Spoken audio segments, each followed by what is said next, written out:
Good morning. So, today is May 19 and ngayong araw nakaschedule na kunin ng cargo yung mga gamit namin. Sobrang kinakabahan ako, hindi ko maintindihan kung anong nararamdaman ko ngayon. Ang dami kong what if, nasa-stress na ako. So, eto na yung itsura ng bahay namin ngayon. Napak na namin lahat. Talagang ready to go na lahat. Iniintay ko na lang mag-message yung cargo ngayon na papunta na sila. Yun lang iniintay ko para makahinga na ako ng maluwag. Gosh.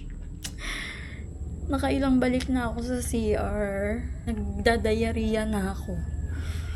Dahil sa stress. Oh my gosh. Pa-out pa lang ako sa work. Tapos pag out ko, pupunta naman ako kay nanay. Nagpapatulong siyang magsulat doon sa mga box. Tsaka nagpapadala siya ng bubble wrap. Sakto may tira pa dito. So, dadaling ko na doon. Right now, ito na yung itsura ng mga gamit namin. Yung TV, storage box. Meron kami 1, 2, 3, 4, 5, 6 na balikbayan boxes. 4 na drawers, 1 storage box. Tapos, yung mga foam namin. Ito yung mga drawers. Puno ng damit to. Kaya konti lang yung balikbayan box namin kasi yung mga damit namin nandito na hindi na namin inalis. And then, yung mga office chair namin. Nakakalas yan. Tapos yung table ko, so, kinalas din ni Jarel. Tapos yun lang yung dala namin. Mamaya mag-update ako pag nandun na ako kay nanay. Tapusin ko lang work ko. Hindi ko na natapos work ko dahil tumawag yung cargo, nasa Angono na daw sila. So, ngayon nagagahol ako. My gosh, when does this end?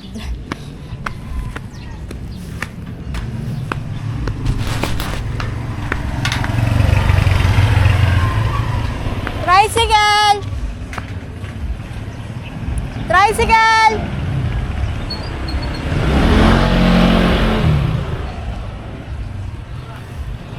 May dala akong bubble wrap na malaki.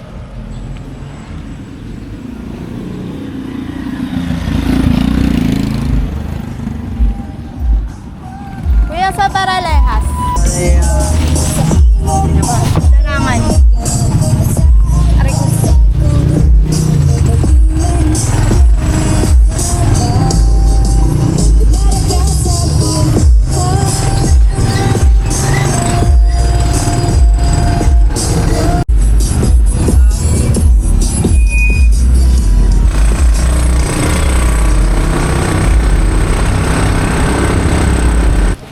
Sa wakas, nandito na rin ako.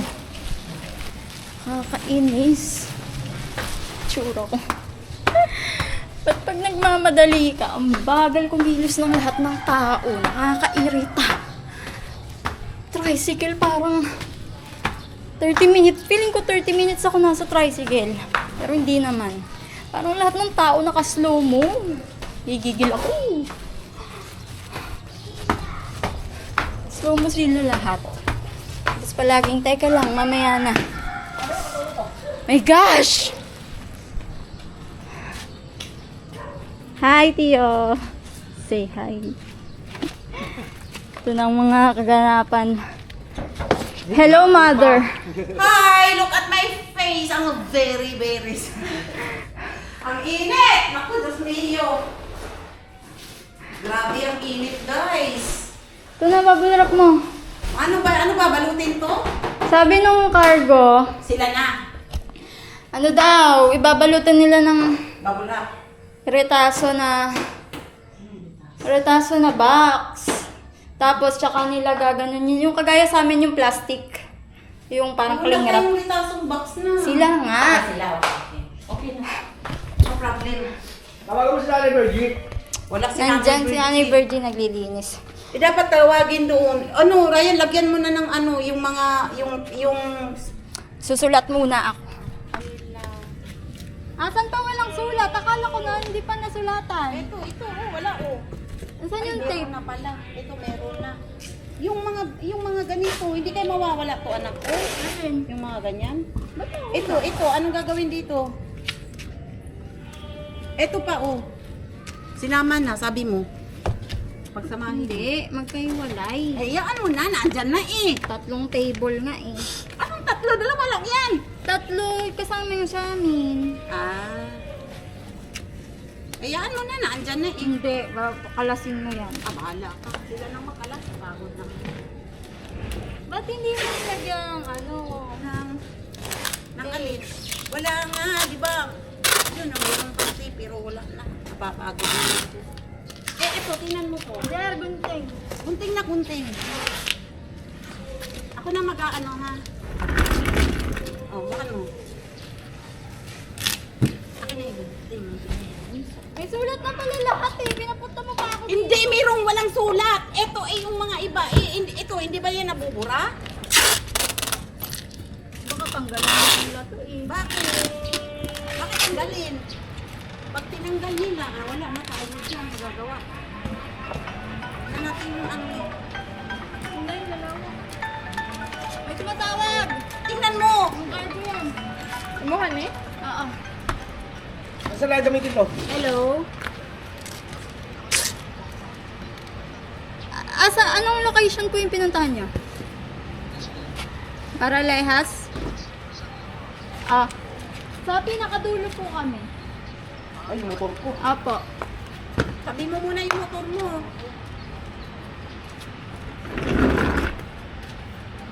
Po? Yung merong resort sa dulo eh. Pero bago dumating sa resort yung May puno parang ng apartment. mangga, oh. Ay, mangga. Asan na sila? Baba. Asan na sila? Check mo nga dyan.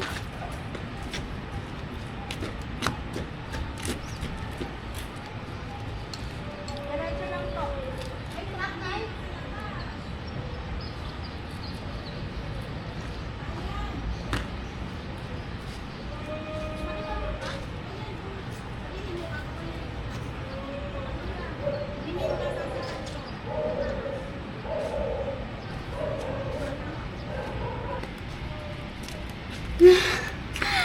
Oh my gosh. Ano? Baba na doon. Ayoko magbuhat, no? O, asan ang fragile dito? Asan yung PC mo? May Ito, fragile. Ito, hindi ko alam. Ano to? Si ate mo yan. May fragile mo yung PC niyo. Nasaan? Ito, yan na. Ayun, oh. At saka ito na. PC, bitaw na. Hindi, ayun. Yan, matatanggal. Sulatan mo din di. Ano pala? Sulatan mo din dyan. Hindi daw pwedeng ikutin sa airport. Ay, ito yung ano. Hindi daw ito pwedeng ikutin. Hindi pwedeng ano? Ito, hindi pwedeng ikutin. Ganun lang daw talaga. Sabi nung nang-ayos ng airport, ma'am. Makisabi dun sa ano, ma'am. Hindi ito pwedeng ikutin. Ba't sabi sa amin? Sabi niya sa amin, okay lang daw kahit wag nang dalin yun. Oh, ewan ko. Pero sabi niya, huwag Hindi, mo pero dalin mo. Sabi, ma'am, hindi ito pwedeng tukiin ha. Kaya sabi sa akin. Paano Pawis na yung kilikili ko. Sana hindi umulan today. Sleeping ko ngayon truck. Nakapasok na sila. Let's see. Mababa daw yung wire. Ayun sila.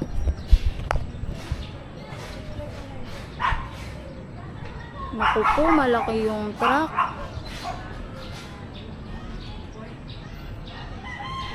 Baka mahirapan pumasok sa ano namin. Sa street. Tignan nyo naman. Nasa 3rd floor kami. Yung hagdan pababa. Look. Tada! Napakakipot. Kakaawa sila. But, wala tayong magagawa. Huwag na nga ning magbuhat. Pag lumabas yung almoranas mo dyan. Sinasabi ko. Bang kulit, guys! Ang kulit niya, guys! Gusto niya yatang lumabas yung kanyang almoranas. Tulong ako sa pagbubuhat, grabe. Guys, pagod na pagod ako. Tumulong ako magbuhat ng isang electric fan, dalawang electric fan. Pagod na pagod ako. Tapos, hindi daw ako pwedeng sumakay sa truck. So, mumotor na lang kami pa uwi. Ako na next. Ito na lang, oh, yung bahakutin. That's all. 2 box. Ito, tsaka aircon. Ayun na lang. Tapos na sila dito. And pupunta naman sila sa amin. Nag-worry ako kasi feeling ko hindi kakasya yung truck sa gate namin. Kasi malaki yung truck. Paano kaya gagawin? Pag hindi nagkasya, ang layo-layo. What to do?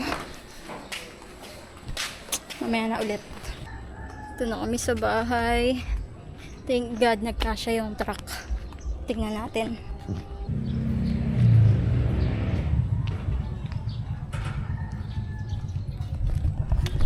May pasok naman. Tulong tayong maghakot. Siyempre yung mga teddy bear lang. Pero yun. Sure ka? Paano? Hindi, paano ikot? Ganito? Ayan. Wala akong maliliit. Mabigat to, tuloy dyan.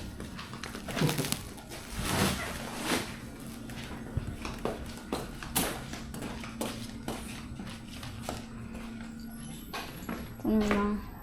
Bye, house. It's been a good run. Kailan ba kami lumipat dito? Lumipat yata kami dito 2022. So, 3 years din kami. Daming masasayang memories dito. Pero, we'll make new ones. We'll make new ones in Cebu.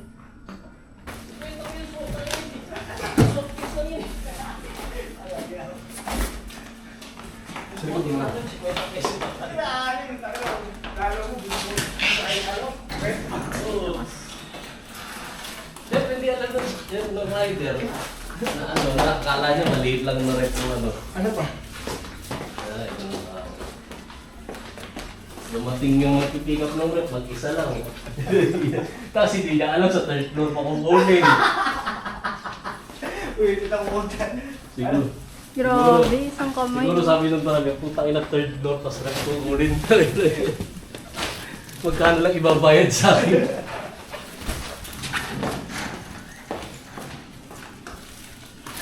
Wow, ang lakas. Ang bigat niyan, super. Almost done. Almost empty, guys. Only one left. Our washing machine. Okay pa siya eh. So, mauwi pa natin siya. Sayang naman. It's done! Nakakot na lahat ng gamit namin. Nana. There's nothing left here anymore. It's just mess. Yan. So, lahat ng naiwan dito, it's either bebenta or papamigay or dadalhin kay tatay. Yan lang. Then, dito muna kami sa kwarto for 1 week. Nandito pa yung couch. Iwan na kasi namin yan. May aircon pa kami. May electric fan. Okay na kami dyan. Check natin what's happening there. Wala na. Inom muna akong tubig. Tunggain ko na.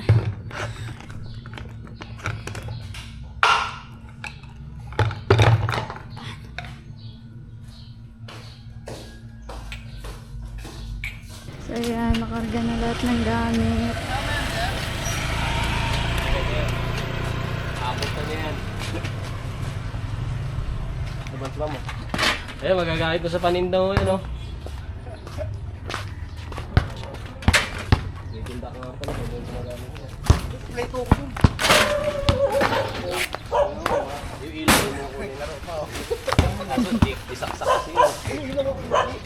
Basketball pa sila kuya. Binilagay para yung mga tinda mo tumubo. Ano ang tanim ako? Okay, so we're finally done and nakaligo na din ako. Finally, hindi na ako amoy ewan. And yun, nakuha na yung mga gamit at babiyahe na sila. Well, actually, hindi ko alam kung kailan nila ibabiyahe yung gamit. Sabi nila around 6 to 9 days daw. So, sana pagdating namin doon, dumating din agad para nagamit na kami. Maayos na yung mga gamit namin doon. Sakit ng katawan ko kahit hindi naman ako nagbuhat. Ano pa kaya yung mga nagkarga ng gamit? Grabe, sobrang lakas nila. Saludo ako sa kanila talaga. Imagine yung mabigat na box. Nabubuhat nila ng isang tao lang nagbubuhat ng isang balikbayan box na sobrang bigat nun. So imagine, tapos third floor pa yung bahay nila ate.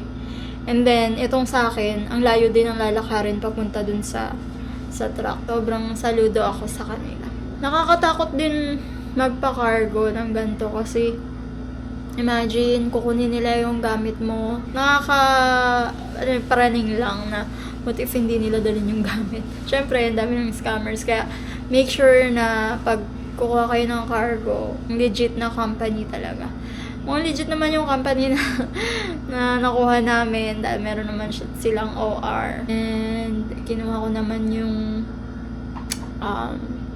plate number din nila ng truck. And meron din naman kaming address nila. So, yeah. Hopefully, dumating naman ng safe yung mga gamit namin. And maghihintay na lang kami ng 1 week. And makakauwi na kami sa Cebu. It's our flight naman on May 25. Yun lang. I'm gonna rest na. And may pasok pa later. Yun lang. Bye! 1 second. We have nothing. We have nothing. We put it here. Mom, can you guess what is this? That's with a seed. Sa tree? Yeah, correct. What is Wow. that? What is that? A tree.